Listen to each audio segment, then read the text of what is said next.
Ini tanda besar kiamat yang pertama. Terjadinya dukhan, yaitu kabut tebal yang teramat sangat tebal lagi panas, bersatu dengan awan dengan asap yang panas, menyelimuti bumi selama 40 hari 40 malam. Bumi gelap gulita, tidak ada yang mampu melihat apapun. Orang tidak boleh membezakan bila malam bila siang. Sehingga para sahabat bertanya, macam mana kami nak membezakan waktu solat? Nabi mengatakan, kalian kira-kira saja. Telapak tangan kalian dekatkan ke arah wajah, tak sanggup melihat apapun. Padahal itu siang hari, tak sanggup lihat apa-apa. Dukhan akan terjadi apabila terjadi hantaman meteor. Ini hantaman meteor. Riwayat hantaman meteor ini adalah dari Ibnu Abbas yang tadi saya bacakan hadisnya. Ketika meteor mendekati bumi, Ibnu Abbas yakin besok dukhan sudah dimulai. Dari mana Ibnu Abbas tahu? Dia bukan seorang astronomi, bukan seorang ahli fisika, tapi beliau mengetahui masalah ini. Pasti Rasulullah yang menginformasikan kepada sahabat. Dari mana Rasulullah tahu? Pasti Allah yang memberi ilmu kepada Nabi Muhammad. Jadi hantaman meteor inilah yang akan menimbulkan dukhan. Saya katakan tadi ada simpul di bawah. Ketika simpul itu diputus, keluarlah yang pertama. Simpul itu adalah meteor. Meteor ini merubah kehidupan secara total di muka bumi. Rasulullah bersabda, setelah meteor ini nanti kalian semua kembali ke zaman seperti saya, zaman seperti beliau, yaitu kenderaan kalian kembali kepada kuda, senjata kalian akan kembali kepada pedang, panah, tombak.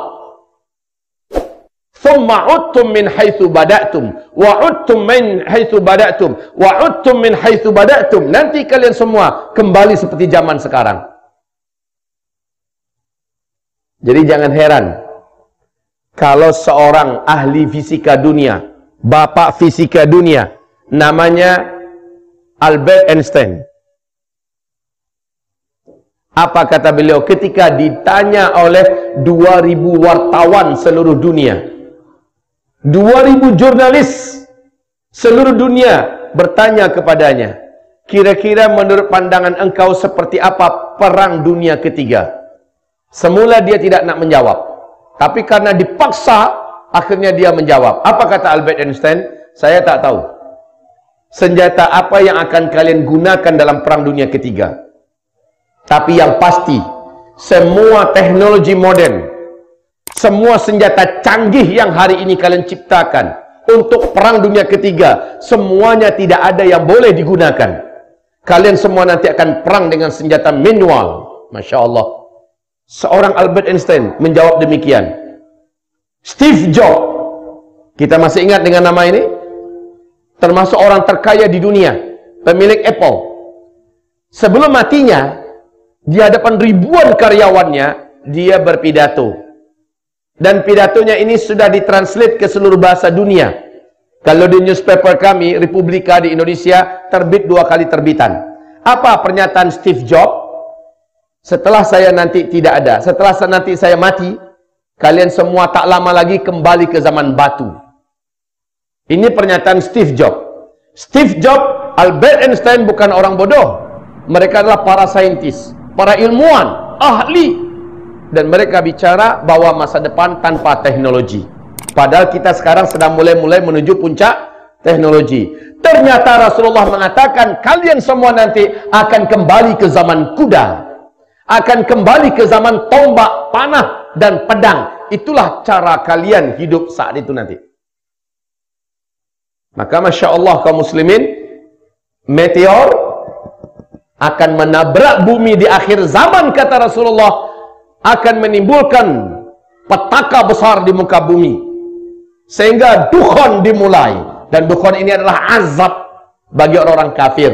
Azab bagi orang Islam yang suka maksiat, suka dosa.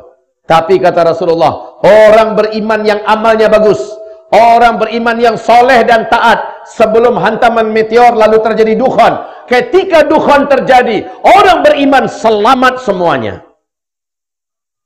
Orang beriman yang soleh, yang taat, selamat semua. Tapi orang kafir, orang Islam yang hobi maksiat, suka buat dosa, mereka tersiksa seperti orang kafir dan orang musyrik.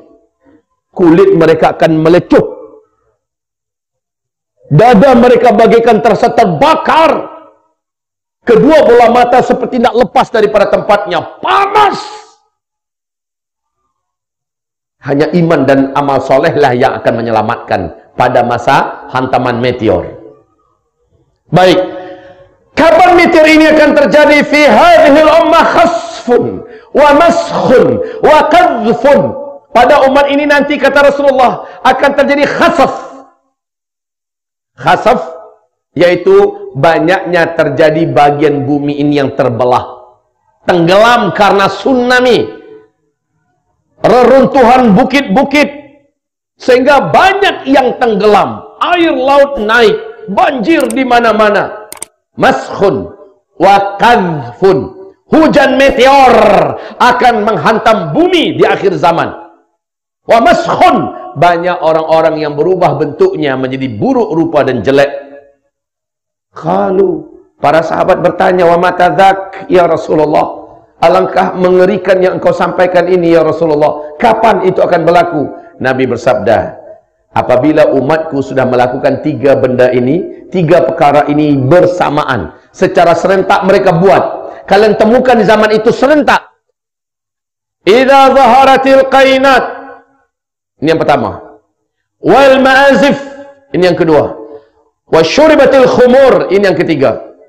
Apabila umatku di mana-mana sudah banyak bermunculan biduanita, penyanyi-penyanyi wanita di mana-mana. Kedua, wal ma'azif, apabila musik, alat-alat musik sudah disenangi, dicintai, disukai oleh umatku di mana-mana. Di mana-mana. Bahkan Arab Saudi yang dulu paling terkenal, tertutup dalam masalah ini sejak 2 tahun belakangan. Ketika Arab Saudi dipegang oleh Muhammad bin Salman, Arab Saudi sudah menjadi negara liberal. Dan kita sudah dengar, di mana-mana di kota-kota besar di Arab Saudi sudah sering diadakan konser-konser musik raksasa. Betul tidak? Jangankan itu lagi, di depan Masjidil Haram, di bawah Hotel Safwa, kan ada tempat orang biasa menjual muratal Quran. Al-Quran dan muratal Quran banyak dihidupkan di sana. Asal kita lewat di Hotel Safwa, pasti hidupnya muratal Quran. Tapi kemarin saya terkejut. Saya ketika lewat dengan jamaah, musik sedang diputar di situ. Ada jamaah kita yang berang, karena ini Masjidil Haram, ini mutar musik. Lalu ditanya, pakai bahasa Inggris, apa yang kamu lakukan ini? Ini Masjidil Haram, ini tanah haram. Kenapa kamu putar musik? Apa kata dia? Kenapa awak yang sibuk? Kenapa awak yang ribut? Kerajaan kami sudah membolehkan. Inna lillahi wa inna ilaihi.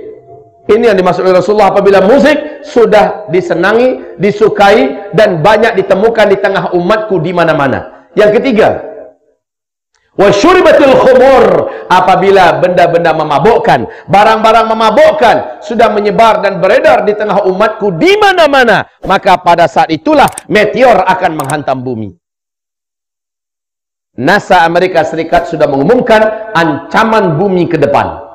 Para pakar astronomi dunia sudah mengumumkan ada peluang bumi kita mengalami hantaman meteor. Sudah. Ini sudah kita lihat betapa dekat masanya.